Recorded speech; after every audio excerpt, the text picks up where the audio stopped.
প্রতিদিন তেল মশলার খাবার না খেয়ে এইভাবে একবার হেলদি নাস্তাটা বানিয়ে খেয়ে দেখতে পারেন। এটা খেতে যেমনই ভীষণ মজার হয়ে থাকে আর লোভনীয় হয়। হ্যালো ভিউয়ার্স, আসসালামু আলাইকুম, welcome back to my channel Mukta's kitchen. Mukta's কিচেনে আরও একটি নতুন রেসিপি দেখার জন্য সবাইকে স্বাগতম জানাচ্ছি। আজকে আপনাদের সাথে শেয়ার করব আটা ও ডিম দিয়ে ভীষণ হেলদি মজাদার একটি নাস্তা রেসিপি। এই রেসিপিটা বানাতে যেমন উপকরণ কম লাগে ঠিক তেমন ঝটপট বানিয়ে নিতে পারবেন। তো বন্ধুরা, আশা করছি আমার আজকের এই রেসিপিটি আপনাদের কাছে খুবই সহজ লাগবে, ভালো লাগবে। যদি রেসিপি ভালো লেগে থাকে তাহলে অবশ্যই একটি লাইক দিয়ে সম্পূর্ণ ভিডিওটি দেখে নেবেন। তাহলে চলুন কিভাবে রেসিপিটি তৈরি করে নিতে হয় সেটা আমরা দেখে নিই ঝটপট। এবার প্রথমে একটি মিক্সিং বোলে নিয়ে নিচ্ছি আমি 2টা ডিম। এবার তারই সাথে দিয়ে দিচ্ছি আমি 2-3 টেবিল চামচ চিনি। এবার দিয়ে দিচ্ছি আমি এখানে স্বাদ মতো লবণ। এবার একটি হ্যান্ড উইক্স দিয়ে আমি ডিম চিনিগুলো খুব ভালো করে মিশিয়ে নিচ্ছি। যতক্ষণ পর্যন্ত ডিম চিনি খুব ভালো করে গলে গিয়ে মিশে না যাবে ততক্ষণ পর্যন্ত এইভাবে উইক্স দিয়ে আমি ভালো করে ডিম চিনিটা মিশিয়ে নিব। আমি এখানে 2টা ডিম নিয়েছি, 2টা ডিম দিয়ে কিন্তু আমি নাস্তাটা তৈরি করে নিচ্ছি। তবে আপনারা কিন্তু এখানে 2টা ডিমের পরিবর্তে আরও অধিক ডিম নিয়ে এই নাস্তাটা তৈরি করে নিতে পারবেন।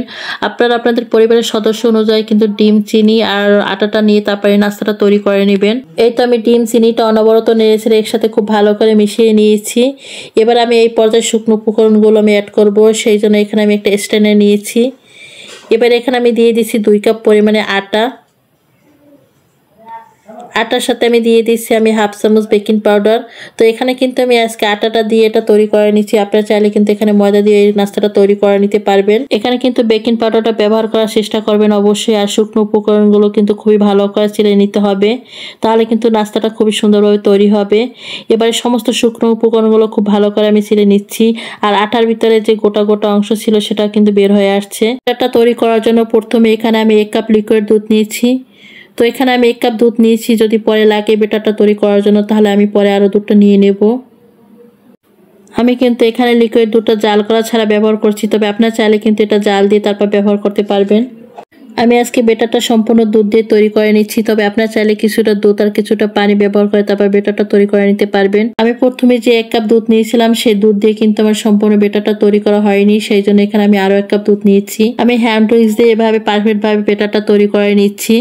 আমার এখানে কিন্তু 2 কাপ পুরোপুরি দুধ লেগেছে। 2 কাপ ময়দার জন্য কিন্তু আমার 2 কাপ দুধ লেগেছে। আমি অল্প অল্প দুধ দিয়ে কিন্তু অনবরত নেড়েচেড়ে বেটারটা তৈরি করে নিয়েছি। এই বেটারটা এমনভাবে তৈরি করে নিতে হবে যেন এর ভিতরে কোনো লাম্পস না থাকে আর একদমই কিন্তু স্মুথভাবে বেটারটা তৈরি করে নিতে হবে। তাই এভাবে অনবরত নাড়াচাড়া করে তারপর বেটারটা তৈরি করে নিতে হবে। নেড়ে ছেড়ে বেটারটা যত ভালো করে তৈরি করবেন নাস্তাটা কিন্তু তত জালিদার হবে আর খেতেও কিন্তু খুবই ভালো লাগবে। এই তো আমি বেটারটা খুবই সুন্দরভাবে স্মুথভাবে তৈরি করে নিয়েছি। এবার এই বেটারের ঘনত্বটা আমি আপনাদেরকে দেখিয়ে দিচ্ছি। ঠিক এটা এভাবে ঘনত্ব রাখতে হবে, এভাবে ঘনত্ব রেখেই কিন্তু নাস্তাটা তৈরি করে নিতে হবে। এবারে নাস্তাগুলো আমি তৈরি করে নেব, সেই জন্য চুলায় একটি ফ্রাই প্যান বসিয়ে আমি টিস্যুতে সামান্য তেল দিয়ে তারপর মুছে নিচ্ছি ফ্রাই প্যানটা কিন্তু খুবই ভালো করে গরম করে নিতে হবে। ফ্রাই প্যানটা আমি খুবই ভালো করে গরম করে নিয়েছি। এবার মাঝারি সাইজের একটা মেজারমেন্ট কাপ দিয়ে আমি 1 কাপ করে বেটার দিয়ে দিচ্ছি। বেটারটা দেওয়ার পরে এখন আমি প্যানটা ঘুরিয়ে ঘুরিয়ে নাস্তাটা আমি চারদিকে ছড়িয়ে দিচ্ছি। আর এই নাস্তাটা ভাজার সময় কিন্তু এই পর্যায়ে চুলা জালটা মিডিয়াম থাকবে। চুলা জালটা মিডিয়াম রেখেই কিন্তু এই নাস্তাগুলো ভেজে নিতে হবে। একটু সময় গেলেই দেখবেন উপরটা ড্রাই হতে শুরু করবে আর অসংখ্য ছিদ্র হতে থাকবে। এই তো আপনারা একটু খেয়াল করে দেখতে পাচ্ছেন নাস্তাটা কতটা জালিদার হচ্ছে।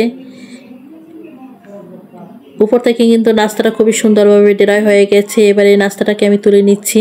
এটা কিন্তু তুলে নিলেই হয়ে যাবে, কোনো প্রকারে কিন্তু উল্টো করে ভাজতে হবে না। এটা কিন্তু 2 সাইডে খুবই সুন্দরভাবে হয়েছে। আর আপনারা নাস্তাটা দেখেই বুঝতে পারছেন এই নাস্তাটা কতটা দারুণভাবে অসংখ্য ছিদ্রযুক্ত হয়েছে।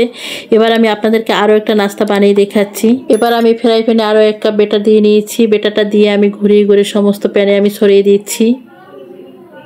আপনারা লক্ষ্য করলে বুঝতে পারবেন এই নাস্তাটাও কিন্তু একইভাবে অসংখ্যভাবে ছিদ্র হতে শুরু করছে আর উপর থেকে কিন্তু ডেরা হয়ে গেছে।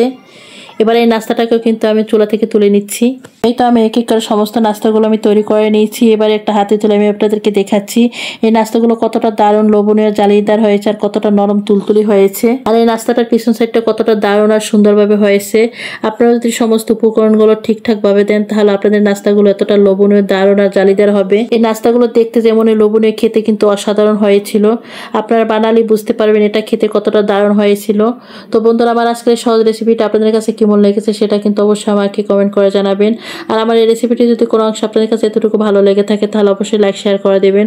তো বন্ধুরা, আজকে এ পর্যন্ত। সবাই ভালো থাকবেন, সুস্থ থাকবেন, সবাই সবার জন্য দোয়া করবেন। আল্লাহ হাফেজ।